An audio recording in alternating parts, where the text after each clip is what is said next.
Protagonis memulai kisahnya dengan menyatakan bahwa hidupnya selalu monoton. Dilahirkan dalam keluarga biasa, ia mengalami rutinitas tanpa peristiwa besar. Sebagian besar hari-harinya monoton, dan dia percaya bahwa dia akan hidup dan mati tanpa menyaksikan sesuatu yang luar biasa. Namun, takdir memiliki rencana lain. Dengan cahaya yang terang di salah satu matanya, protagonis menyatakan dengan tegas, semuanya berubah. Nama karya ini adalah Game Master. Silakan berlangganan saluran, langganan Anda di saluran sangat penting bagi kami untuk dapat menyajikan konten lebih cepat dan jangan lupa untuk memberikan like. Serius? Tanpa itu mungkin saluran kami harus berhenti. Saya mengandalkan bantuan Anda. Di layar, muncul karakter berambut pirang.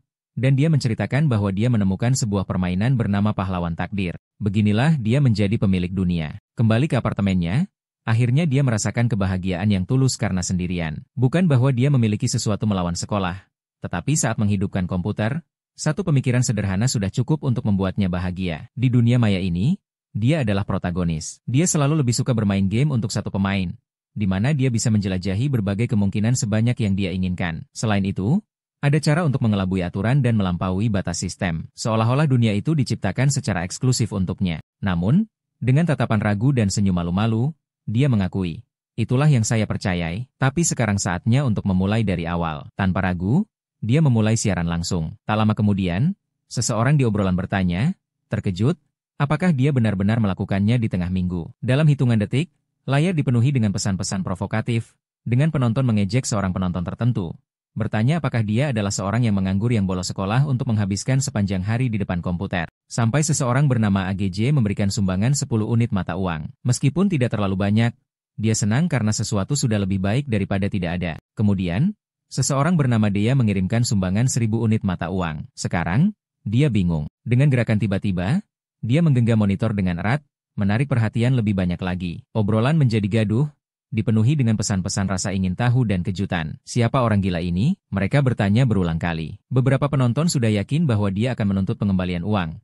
Yakin bahwa situasi hanya bisa berakhir seperti itu. Namun, untuk kejutan semua orang, dia tidak mengeluh, tidak berteriak, atau meminta uang kembali. Sebagai gantinya, dengan nada misterius, dia hanya berkata, cek emailmu. Saat mengakses kotak masuknya, dia menemukan pesan yang tak terduga. Pengirimnya, tidak lain adalah pencipta permainan itu sendiri. Dalam pesan tersebut, pengembang memperkenalkan dirinya sebagai penonton setia saluran tersebut, dan juga seseorang yang bekerja menciptakan permainan. Dia mengungkapkan bahwa, beberapa waktu yang lalu, dia mengembangkan permainan yang begitu menantang sehingga tidak ada yang berhasil menyelesaikannya selama fase uji coba tertutup. Sekarang, dia memiliki permintaan, dia ingin protagonis mencoba permainan tersebut dan memberikan pendapatnya tentang tingkat kesulitannya. Kesempatan langka dan, pada saat yang sama, tantangan yang tak terelakkan. Ini membangkitkan rasa ingin tahu Anda. Tidak ada yang berhasil menyelesaikan permainan ini. Dan jika dia berhasil, mungkin, bahkan seorang pria biasa seperti dia bisa menjadi istimewa. Sebuah jendela di komputer bertanya apakah dia ingin menginstal permainan,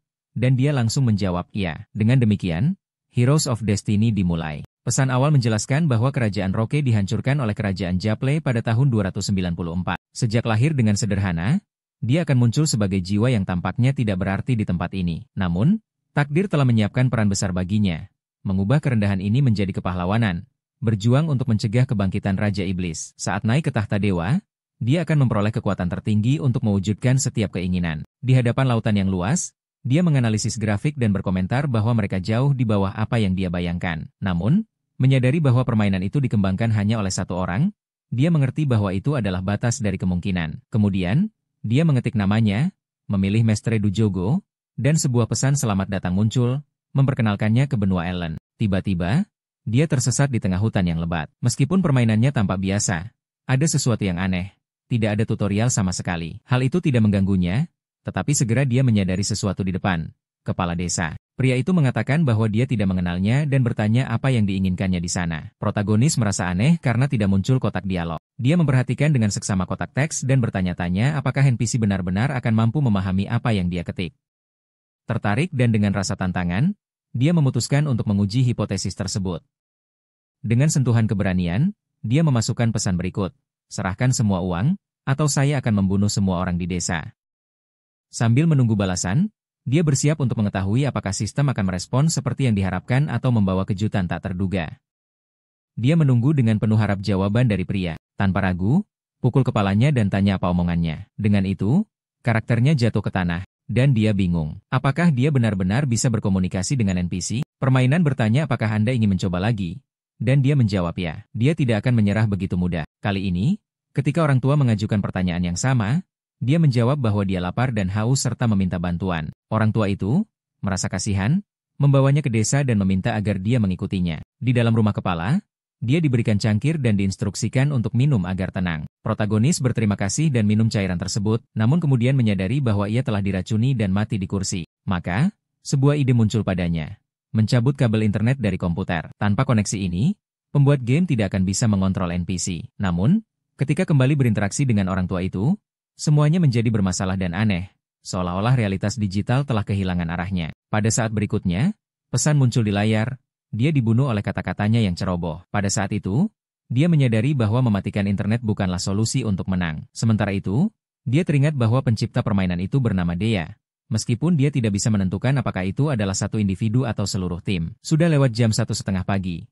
Dan, menyadari bahwa sudah cukup bermain untuk hari itu, dia memutuskan untuk menyimpan kemajuan. Meskipun begitu, saya terkesan. Sebuah permainan di mana mungkin untuk berbicara dengan NPC seperti mereka nyata. Rasanya seperti dunia Heroes of Destiny benar-benar ada. Sekarang, tidak mengherankan bahwa tidak ada yang bisa mengalahkannya selama beta. Sebelum tidur, dia membuka mata dan merenung bahwa hal itu benar-benar membuatnya bersemangat, membangkitkan gairah yang kuat. Mulai dari hari itu, didorong oleh keinginan untuk merasa istimewa, dia sepenuhnya terlarut dalam permainan. Setiap tahap yang berhasil dilalui dan tantangan yang teratasi, kesadaran akan waktu memudar. Seolah dunia nyata semakin menjauh. Dia menyerahkan dirinya sepenuhnya pada petualangan virtual, tenggelam dalam imersi yang mendalam dan dengan demikian, dedikasi yang berkelanjutan ini berlangsung selama 1 dekade penuh. Di kantor, seorang rekan memanggilnya.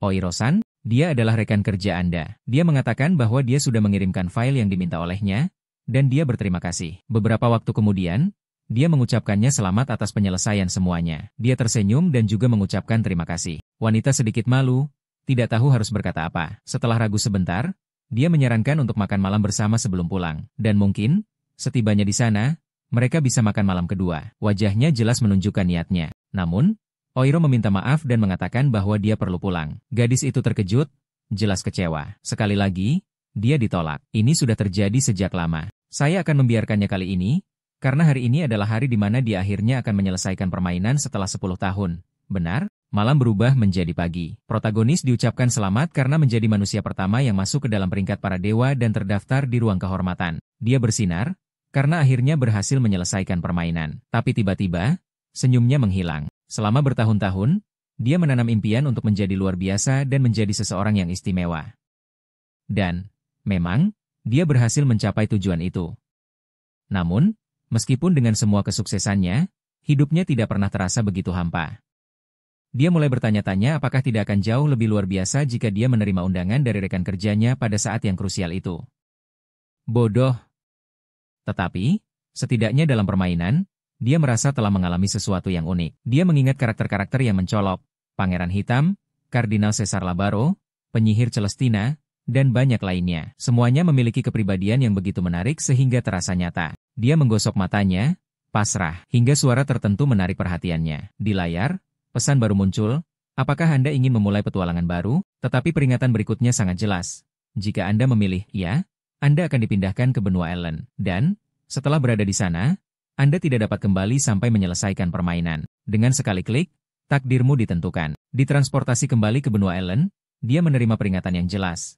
Berbeda dengan protagonis lain, dia telah diingatkan 100%. Suara aneh menyapanya sebagai Master Game. Perlahan-lahan, dia membuka matanya, merasakan nyeri dada yang kuat, kesulitan bernapas, dan kebingungan tentang tempat di mana dia berada. Di sisinya, seorang tua berjenggot mengumumkan, akhirnya bangun. Mengaitkan kesembuhannya dengan ramuan tingkat tinggi yang telah dia simpan, orang tua itu memanggilnya. Kalis sama, masih tercengang, protagonis bertanya, siapakah pria berkumis ini? Meninggalkannya tanpa tahu bagaimana bereaksi pada akhirnya.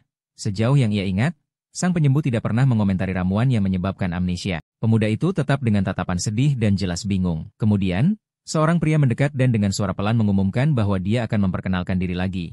Nama saya Russell. Protagonis segera menyadari bahwa, meskipun Russell tidak bisa berbicara dalam bahasa Jepang, semua katanya dapat dimengerti. Namun, yang terburuk dari semuanya adalah bahwa rasa sakit di dadanya, yang telah mengganggunya sejak ia terbangun, masih menghantuinya. Russell meminta maaf, menyatakan bahwa dia terburu-buru dalam peristiwa tersebut, dan menjelaskan bahwa ketidaknyamanan itu hanyalah efek samping dari ramuan yang diberikan. Rasa tidak enak yang segera akan hilang. Dia memastikan bahwa pemuda itu akan merasa lebih baik dalam sekejap, mengucapkan selamat tinggal dan pergi, meninggalkannya sendirian dan bingung saat pintu tertutup di belakangnya. Setelah beberapa waktu, dengan nyala lilin yang padam, protagonis membuka mata lagi dan bangun. Dia menghadap cermin dan menyadari bahwa tubuhnya sekarang benar-benar berbeda. Ia berada di dalam cangkang yang tidak dikenal, milik seseorang yang tidak dikenal. Meskipun telah hidup selama 30 tahun, dia bahkan tidak bisa mengidentifikasi namanya sendiri. Ketika dia menatap dirinya di cermin, keraguan memenuhinya. Siapakah orang ini di dunia baru ini? Pada saat ini, muncul jendela sistem terkenal, menampilkan informasi mengejutkan. Nama pemain, Chuck Shikin, seorang bangsawan tanpa pekerjaan, sangat terguncang, level 8, dengan reputasi 3 bintang dan persetujuan 14%. Selain itu, dia memiliki keahlian di bidang keuangan, pengembangan, dan militer. Pada saat pikiran-pikiran ini berlangsung, seseorang mengetuk pintu, mengejutkannya. Tanpa tahu persis bagaimana bereaksi atau perilaku yang diharapkan dari CX, dia hanya diam-diam mengulangi namanya. Tidak lama kemudian, seorang gadis muncul di luar, membawa cangkir besar berisi teh panas dan mengatakan bahwa itu adalah obat untuk pemuda tersebut. Ketika menyadari bahwa dia adalah seorang pelayan, dia berusaha untuk tetap tenang dan mengundangnya masuk. Gadis memasuki ruangan, meminta izin, dan berlutut, menawarkan teh. Protagonis tertarik karena hampir tidak bisa mengidentifikasi sesuatu yang mirip obat, memperhatikan saat dia menjelaskan bahwa minuman itu panas dan bahwa dia seharusnya mencobanya. Terlihat rapuh dan bahkan membutuhkan gym, dia ragu-ragu untuk bertanya nama gadis itu, khawatir mengungkapkan bahwa ada sesuatu yang tidak beres dengan dirinya. Melihat kebingungan di matanya, gadis itu bertanya apakah dia merasa tidak enak badan. Protagonis menyadari bahwa dia terlihat bodoh di depan wanita.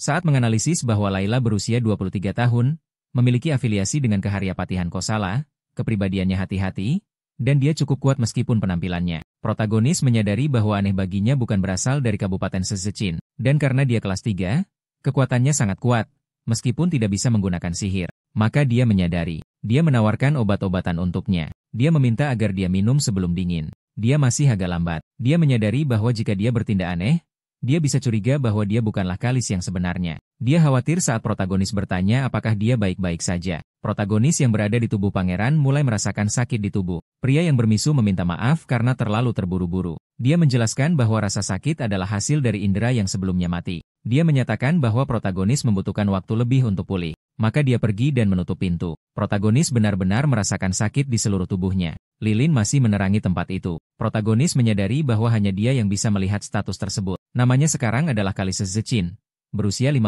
tahun dan tidak terlihat kuat. Namun kemungkinan pertumbuhannya tetap tinggi, yang membuatnya bahagia. Dia menyadari bahwa akan sulit untuk tetap hidup di dunia ini.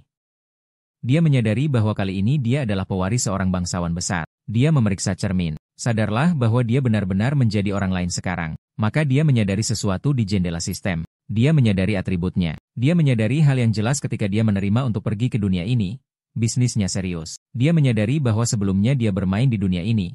Tetapi sekarang dia hidup di dunia ini. Ini adalah benua Eren. Dia memutuskan untuk sedikit tenang. Periksa detak jantungmu. Dan kemudian pukul dadamu sendiri. Dia menyadari bahwa rasa sakit itu nyata. Jadi dia tidak sedang tidur. Dia mengerti bahwa semua itu nyata. Dia kemudian mengulangi nama sendiri, Kalis Szczecin. Maka dia menyadari sesuatu yang berbeda dalam sistem tersebut. Dia ingat bahwa wanita yang memberimu obat bukanlah dari keluargamu. Dia memutuskan untuk tidak minum obat karena takut itu racun. Namun Laila bersikeras agar dia minum. Dia memberikan senyuman menyeramkan padanya untuk diminum. Protagonis menyadari bahwa dia memaksa dia untuk minum. Dia pura-pura merasa sakit dada dan membuat teh tumpah. Siap? Ini akan memberi saya waktu. Minuman Anda tumpah ke lantai. Namun Laila bergerak dengan cepat. Ambil minuman sebelum jatuh ke lantai. Protagonis terkejut. Protagonis khawatir, karena dia harus minum itu karena kemampuan monster Laila. Dia terus mencoba mencari alasan. Perempuan berterima kasih karena berhasil menyelamatkan obat. Sementara itu, protagonis berpikir bagaimana caranya bisa tidak minum itu. Yakin bahwa wanita ingin meracuninya, dia mulai berpura-pura sakit. Namun dia segera meraihnya. Apa ini? Teman, cemas? Dia bertanya apakah dia baik-baik saja. Sang protagonis mengatakan bahwa iya. Protagonis percaya bahwa penampilannya bagus dan mulai memikirkan jenis keluarga yang dimiliki Laila. Dia mengerti bahwa ibunya di dunia ini sudah meninggal dan istri kedua masih hidup bersama anaknya. Dengan kata lain, Laila adalah seorang pembunuh yang ingin membunuh protagonis, dan kematiannya akan menguntungkan baginya. Jadi saudaramu mendapatkan tempatnya di tahta. Protagonis tersenyum, karena dia mengerti bahwa permainan sudah dimulai. Dia mengatakan bahwa sekarang dia merasa lebih baik. Berubah sikap dengan cepat. Dia bertanya bagaimana ibumu. Laila terkejut. Saya pikir ibunya sudah meninggal. Tapi Laila mengatakan bahwa Nyonya Komtese baik-baik saja, namun khawatir dengan apa yang dia coba lakukan. Protagonis menyadari bahwa pemilik tubuhnya saat ini mencoba untuk pergi dari dasar. Dia mencoba menusukkan pisau ke dadanya sendiri. Laila mengatakan aneh bahwa semua orang senang dengan pemulihan protagonis. Protagonis mengatakan bahwa Laila sudah bisa pergi. Dia mengatakan dengan tatapan serius bahwa dia belum minum obat. Dia berkeringat dingin karena keteguhan dirinya. Dia sudah mengerti bahwa dia ingin mengonfirmasi bahwa dia akan minum racun. Dia tidak memiliki strategi. Karena dia adalah seorang pembunuh elit, dia menyadari bahwa dia adalah seorang pria berusia 30 tahun yang terperangkap dalam tubuh seorang remaja lemah. Dia tidak bisa berteriak atau meminta bantuan, karena dia bisa dipaksa untuk minum obat. Artinya, dia akan mati. Dia memikirkan sesuatu, tapi tidak ada yang terlintas dalam pikirannya. Dan kemudian dia memikirkan sesuatu. Laila begitu terampil sehingga dia bisa dengan mudah membunuhnya dengan cara apapun. Mengapa menggunakan racun? Dia khawatir tentang saksi-saksi. Dia ingin menutupi kasus dari semua orang. Maksudnya, ini adalah kematian lambat. Maka protagonis mengingat pelajaran berharga yang dia pelajari saat bermain di masa lalu. Selalu harapkan yang terburuk, karena yang terburuk akan benar-benar terjadi. Dia tersenyum, karena sekarang permainan benar-benar menarik. Dia hanya bilang akan minum. Mengambil teh, protagonis mulai minum. Laila memperhatikan dengan seksama. Muncul layar yang mengatakan bahwa dia diracuni oleh kematian lambat. Dia tahu bahwa dia perlu memikirkan sesuatu untuk menghilangkan racun. Dia ingat pria bermisu berbicara tentang ramuan berkualitas.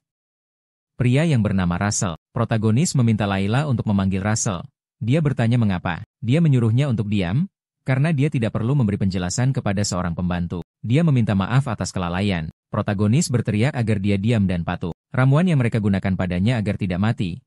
Seharga sebuah istana. Laila mundur. Protagonis berpikir bahwa jika Russell menghabiskan sesuatu yang begitu mahal, dia harus dapat dipercaya. Saat dia pergi, protagonis mulai memaksa muntah, mencoba mengeluarkan racun, atau sebanyak mungkin yang bisa. Jadi dia mendapatkan sedikit waktu. Permainan memberinya masalah, tetapi setiap masalah dalam permainan memiliki solusi. Dia mulai melihat ke segala arah, namun tubuhnya mulai terasa berat. Segera dia akan jatuh sepenuhnya. Dia mencari di mana-mana. Setiap buku, setiap saat, kematian semakin dekat. Dia jatuh ke tanah. Dalam permainan aslinya, jika dia mati, dia kembali ke awal, tapi sekarang dia tidak tahu.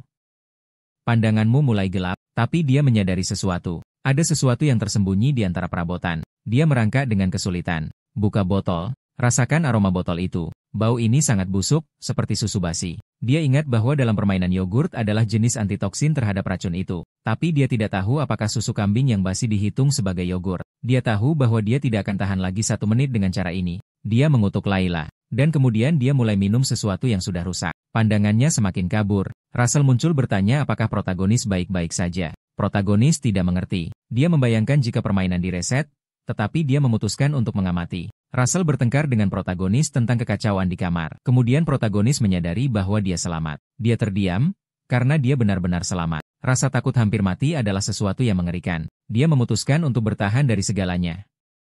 Dia memutuskan untuk melihat status Russell. Dia menyatakan bahwa dia adalah administrator sementara, seorang prajurit yang jujur, dan memiliki reputasi baik. Ayah protagonis meninggal tanpa meninggalkan pewaris, jadi sementara Russell mengurus segalanya. Protagonis memutuskan bahwa Russell harus dipercaya. Dengan tenang protagonis mulai berbicara. Sepertinya dia merangkum seluruh situasi untuk Russell. Russell khawatir, tapi dia bilang tanpa bukti, semuanya jadi rumit. Protagonis menyadari bahwa Russell tidak berada di pihaknya, dia hanyalah seorang pria jujur. Russell menegaskan bahwa dia tidak memihak. Protagonis bertanya apakah Russell ingin dia terus minum racun dari pesaing. Russell mengatakan bahwa bantuan dari Laila untuk Prota adalah sesuatu yang penting, karena pada akhirnya, dia tidak punya uang untuk memiliki pengasuh. Protagonis menyadari bahwa tanpa bukti, dia tidak akan mendapatkan apapun. Protagonis bertanya dengan percaya diri apakah bisa meminta sesuatu yang lain. Russell mendengarkan dengan hati-hati. Kami memotong adegan seseorang melompati istana. Dia menyadari keamanan yang diperkuat. Perhatikan sebuah kemungkinan jalan. Jalan itu membawamu ke dalam istana. Dia menyadari bahwa tidak ada yang menjaga pintu. Maka dia masuk. Mengamati tempat tidur protagonis. Dia mendekat. Perempuan itu adalah Laila dan dia berpikir bahwa protagonis telah meninggal tanpa merasakan sakit. Dia mengambil sebuah surat. Gunakan stempel protagonis di surat. Dia pikir sekarang dia hanya perlu kembali. Sebuah pisau mendekatinya dari belakang. Dia menyadari bahwa dia dalam masalah sekarang. Laila mengerutkan bibirnya karena marah. Dia mengatakan bahwa sekarang sudah terlambat, mengisyaratkan bahwa protagonis sudah mati. Dia mengatakan itu kepada Russell yang berada di belakangnya. Dia terus mengatakan bahwa sekarang sudah selesai, Dia tidak punya lagi apa yang harus dilakukan. Namun dia terkejut saat melihat ke samping. Dia menyadari protagonis hidup dan sehat sambil melihat surat yang katanya ditulis olehnya. Dia mengatakan bahwa keracunan adalah hal yang umum di kalangan bangsawan. Dia menyatakan bahwa dia menangkapnya sedang berbuat sesuatu. Layla mencuri pisau milik Russell, namun dia dengan mudah menangkapnya. Dia berteriak dengan ganas. Russell menyiapkan tinjunya di dasar hak-hak yang sama. Pukul rusuk cewek itu. Kasihan. Protagonis menyadari perbedaan 3 kelas kekuatan. Russell benar-benar pria yang menakutkan. Biasanya saat meracuni, tidak ada bukti atau saksi yang ditinggalkan. Kejahatan percobaan keracunan adalah kematian. Meskipun pelakunya seorang bangsawan. Dan sekarang protagonis telah mendapatkan buktinya. Dia juga mendapatkan saksi Anda. Dan dengan itu, Layla menjadi saksi. Dia pun menundukkan kepala. Protagonis bertanya apa yang terjadi. Sepertinya Layla pingsan. Russell melakukan sesuatu yang aneh. Berbeda dengan protagonis, yang lain tidak melihat jendela sistem. Tetapi dengan mengamati inti mana, mereka tahu kekuatan yang lain. Russell menjelaskan bahwa karena dia tidak menguasai teknik pernapasan mana, akhirnya dia pingsan. Russell menyadari bahwa protagonis tidak terkejut, maka dia curiga bahwa protagonis sudah tahu tentang segalanya. Protagonis meminta untuk mengikat dan memeriksa Layla. Mereka melakukan hal itu dengan tepat. Dia menyembuhkan lengannya dengan cairan, bersihkan keringat di dahinya. Dia membuka mata, dan kemudian dia menyadari situasinya. Protagonis menjelaskan bahwa dengan minum racun yang mematikan secara perlahan, seseorang memiliki 3 hingga 6 jam hidup. Ini adalah racun populer yang menyebabkan kematian yang tenang. Karena dia sudah mencoba pergi dari dasar sebelumnya, siapapun akan berpikir bahwa dia mencoba lagi. Dia mengatakan bahwa jika Layla bersedia mati bersamanya menggunakan racun cepat, dia akan berhasil. Dia kemudian bertanya mengapa. Dia pura-pura bodoh. Russell memperhatikan segalanya. Sebenarnya protagonis bertanya mengapa dia tidak bersedia mati untuk membunuh protagonis, yang berarti bahwa dia tidak setia kepada para pemberi tugas kejahatan. Karena dia tidak bisa berbicara, protagonis memutuskan untuk mengambil sesuatu untuk membantunya berbicara. Russell membuka mulutnya. Dia memperhatikan protagonis dengan sesuatu. Dia bertanya apakah dia tahu apa itu. Dia melempar ke mulutnya. Bau sangat busuk. Kemudian dia melemparkan sesuatu lagi ke dalam mulutnya. Dia minum tanpa rela. Dia menyuruh Russell membuatnya menelan. Layla berguling-guling, tapi akhirnya menelan segalanya. Dia bertanya apa yang dia masukkan untuknya telan. Dia menjawab bahwa wajar bagi dia untuk juga minum racun, karena dia dipaksa untuk melakukannya. Dia terkejut. Jadi protagonis bertanya apakah dia mengenal racun yang disebut marionet sesidis. Dia menyatakan bahwa dia adalah anak manja, tidak akan bisa menggunakan racun yang begitu jahat. Dengan tatapan gelap, dia mengatakan bahwa dia hanya membutuhkan uang untuk mendapatkan hal-hal tersebut. Dia mengatakan bahwa dengan lobak putih, dia bisa mendapatkan racun itu dengan mudah. Sampai Russell terkejut dengan ini. Layla bertanya bagaimana dia tahu hal-hal itu. Dalam pikirannya, protagonis menjelaskan bahwa karena tidak ada internet di dunia itu, hanya dengan mengatakan beberapa hal dasar, Anda sudah diperlakukan sebagai seorang ahli. Protagonis memerintahkan dia untuk kembali dan mengatakan bahwa pembunuhan itu berhasil. Dia bertanya mengapa harus patuh, tidak terlihat sangat cerdas bertanya seperti itu. Protagonis menjawab bahwa jika dia ingin hidup, dia akan patuh. Dia tetap diam. Protagonis menjelaskan bahwa hanya dia yang tahu antidot dari racun yang diberikannya padanya. Dan sekarang jika dia tidak ingin mati sia-sia, dia harus patuh. Dia merasa tubuhnya aneh. Protagonis bertanya apa jawabannya.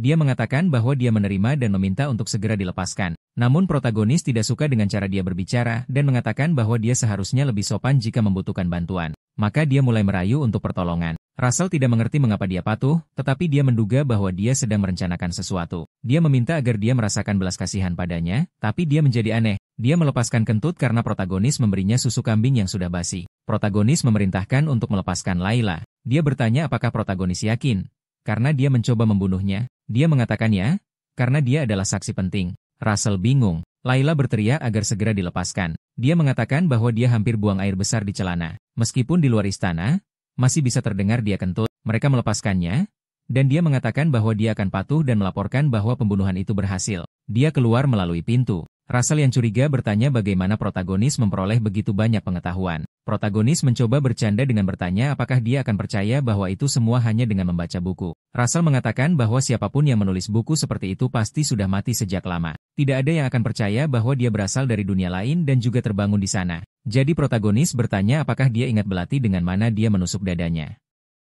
Saat protagonis berjalan, Russell mengatakan bahwa dia ingat. Protagonis berbohong dengan mengatakan bahwa ketika mencoba bunuh diri, sebenarnya ia melepaskan kekuatan mitos dari belati. Russell sedikit bingung. Protagonis bertanya apakah Russell tidak merasa aneh masih hidup, meskipun menusuk jantungnya. Namun Russell mengatakan bahwa jika harta karun ini begitu terkenal, Seharusnya diketahui. Jadi protagonis bertanya apakah Russell pernah mendengar tentang pisau cerea. Russell terkejut karena belati yang dicoba protagonis untuk bunuh diri hanya terlihat seperti belati tua. Tentu saja, protagonis itu sedang berbohong dengan mulutnya yang terbuka lebar. Russell mengatakan bahwa semuanya menjadi jelas sekarang. Protagonis senang dengan kebohongannya. Russell bertanya apakah dia menyebutkannya kepada orang lain. Dengan takut protagonis menjawab bahwa tidak dan tidak berniat. Russell menjadi serius tetapi tidak mengatakan apa-apa lagi. Protagonis bertanya apa pendapat Russell tentang kesaksian Layla. Karena dia telah mengatakan bahwa semua gerakan ayah protagonis telah bocor, dan ayahnya adalah seorang pejuang 7 bintang yang dibunuh oleh monster. Namun ceritanya tidak sesuai. Russell menyadari bahwa protagonis menginginkan dukungannya. Namun Russell tidak ingin membantu kedua belah pihak, dan tanpa bukti, semuanya menjadi rumit. Ketika Russell akan memutuskan untuk tidak terlibat, protagonis berteriak keras, karena ayahku meninggal. Dia mengatakan bahwa siapa yang melakukannya bisa terungkap, dan ia menyatakan bahwa dia akan membalas dendam. Protagonis mengatakan bahwa jika Grambine menjadi bangsawan, Russell tidak akan bisa melakukan apapun untuk membalas kematian tuannya. Maka dia mencoba untuk mencampuri hal yang penting bagi Russell. Dia berkata, apakah kamu akan setia kepada keluarga yang membunuh tuanmu? Apakah itu tindakan ksatria? Russell bergerak perlahan, berikrar kesetiaan kepada protagonis. Protagonis mencoba pura-pura rendah hati. Namun Russell mengatakan bahwa ia meninggalkan keyakinan yang telah ia miliki selama 60 tahun karena protagonis. Artinya, ia berhenti netral untuk membantu satu pihak, sesuatu yang seharusnya tidak pernah dilakukannya. Jadi, hanya dengan bicara manis, protagonis berhasil mendapatkan salah satu orang paling berkuasa di sisinya. Meskipun baru saja memulai permainan, dia berhasil menjinakkan seekor harimau. Dia meminta Russell untuk bangkit, karena dia masih hanya seorang pemuda tanpa gelar, tidak ada kehormatan dalam hal itu. Russell mengatakan bahwa dia akan membuat protagonis menjadi seorang pria yang kuat. Maka protagonis memutuskan untuk mengubah topik, jika tidak dia akan segera ditempatkan untuk berlatih sekarang juga. Dia berkomentar apakah ada cukup bukti untuk mengakhiri Condesa dan klannya. Ini akan menjadi awal balas dendam. Russell bertanya apa yang harus dilakukan. Maka protagonis mulai berbicara rencananya. Tentu saja kita tidak tahu rencana apa itu. Dan pada akhir hari, kami memotong adegan ke meja besar berbentuk persegi panjang. Seorang wanita elegan mengatakan bahwa semua orang hadir. Tidak ada yang mengerti mengapa sang permaisuri duduk di singgasana. Dia pura-pura menangis dan mengatakan bahwa Kalis, protagonis kita, telah meninggal. Dan dia mengatakan bahwa dia minum kematian perlahan. Seseorang mengatakan bahwa ini adalah racun mematikan. Beberapa orang bingung. Jadi semua orang berpikir itu benar. Wanita itu berpikir bahwa rencananya berhasil. Russell bersiap untuk bertindak sesuai rencana protagonis. Sementara itu, sang permaisuri yakin bahwa putranya akan menjadi comte berikutnya. Pintu terbuka dengan tiba-tiba. Semua menjadi bingung. Dia tidak percaya pada apa yang dilihatnya. Protagonis hidup dan di belakangnya ada Russell. Dia tidak mengerti bagaimana dia bisa masih hidup. Tidak ada yang mengerti bagaimana dia masih hidup. Protagonis berdiri di depan permaisuri. Kemudian dia berkata dengan kasar, "Kamu pelacur, ini bukan tempat bagi wanita biasa untuk duduk."